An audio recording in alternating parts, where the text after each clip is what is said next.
Mais l'argent, la grande majorité de l'argent, est toujours dans le porte-monnaie du ministre. Est-ce que le ministre s'engage à rembourser intégralement le 215 000 de prime pour des patients abandonnés? Sinon, s'il est tellement attaché à cet argent qu'il démissionne.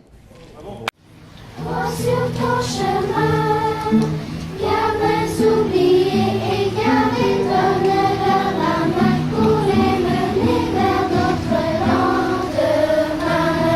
La main pour les mener vers d'autres lendemains. Par conséquent, l'Assemblée nationale demande au ministre des Finances de rehausser significativement le financement de l'école publique au Québec dans son prochain budget. Merci, M. le Président. Alors, il n'y a pas de consentement à débattre de cette motion.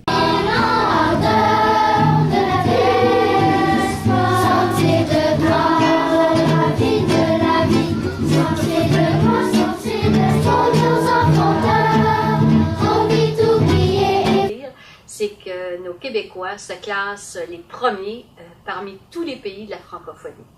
Le même jour, nous apprenions que nos Québécois performaient beaucoup en sciences et mathématiques, alors qu'ils sont les premiers au Canada et qu'ils suivent de près les Asiatiques.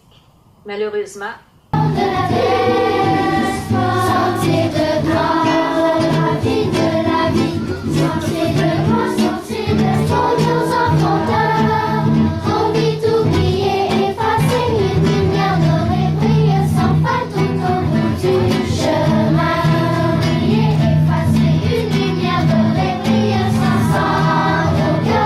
la motion suivante, que l'Assemblée nationale prenne acte du cri d'alarme lancé aujourd'hui par les porte-paroles de parents et des élèves, des associations syndicales ainsi que par la présidence de la Commission scolaire de Montréal à l'effet que la CSDM a atteint un point de non-retour budgétaire. En travaillant. Ça dénote un manque de jugement et une insensibilité totale envers la vraie vie de la classe moyenne.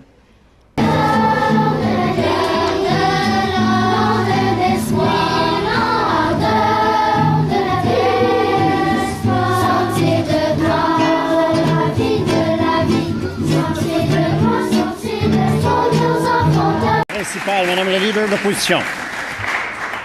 Le 3 juillet dernier, les Québécois ont appris avec stupéfaction qu'alors qu'il était député de l'opposition, le ministre de l'Éducation a encaissé, en plus de ses autres salaires, 215 000 en prime.